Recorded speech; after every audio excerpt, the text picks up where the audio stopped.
మెదక్ వెళ్దాం. మా ప్రతినిధి సునీల్ మనకి అందుబాటులో ఉన్నారు. ప్రధానంగా చూసుకుంటే అసెంబ్లీ ఎన్నికల నిర్వహణకు యాక్షన్ ప్లాన్ రూపొందించినటువంటి పోలీస్ శాఖ ఈ నేపథ్యంలోనే అక్కడ కామారెడ్డి, సంగారెడ్డి, బీదర్కి సంబంధించినటువంటి ఎస్పీలతో ప్రత్యేకంగా సమావేశమైంది.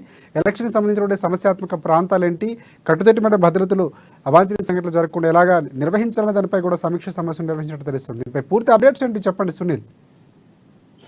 అయితే పోలీస్ శాఖ అయితే రాబోయే అసెంబ్లీ ఎన్నికలకు సన్నద్ధమవుతుందని చెప్పవచ్చు. ఈ నేపథ్యంలో సంగారెడ్డి జిల్లా ఎస్పీ రమణ కుమార్, అదేవిధంగా కామారెడ్డి జిల్లా ఎస్పీ శ్రీనివాస్ రెడ్డి, పక్కన పొరుగు రాష్ట్రమైనటువంటి బీదర్ ఎస్పీ వసన్న ఆధ్వర్యంలో జవాద్ లో సమావేశం నిర్వహించడం జరిగింది. రాబోయే ఎన్నికల నుంచి అయితే సంగారెడ్డి జిల్లాకు పక్క రాష్ట్రమైనటువంటి కర్ణాటక రాష్ట్రాలు పొరుగున ఉండడంతో జైరాబాద్ లో చెక్ పోస్ట్ ఏర్పాటుతో పాటు అసాంఘిక శక్తులు ఎన్నికల నేపథ్యంలో రాకుండా కట్టుదిట్టమైన చర్యలు తీసుకోవడంతో పాటు పరస్పర అంగీకి సంబంధించినటువంటి పలు అంశాలపై జిల్లా ఎస్పీ ఎం రమణ కుమార్ చర్చించడం. మరోవైపు ఎలక్షన్ ఆదేశాల మేరకు సమావేశం నిర్వహించగా కూడా ఎస్పీ రమణ కుమార్ మనకు చెప్పడం జరిగింది. మరోవైపు రాబోయే ఎన్నికలకు సంబంధించి పక్కనే పొరుగురా నుంచి అక్రమ మద్యం కానివ్వండి, డబ్బులు కానివ్వండి, అసాంఘిక శక్తులు అసాంఘిక చర్యలకు ఎవరు పాల్పడకుండా పరస్పర అంగీకారం, అదేవిధంగా పరస్పర సహకారంగా చెక్ పోస్ట్ లో ఏర్పాటు చేయడంతో పాటు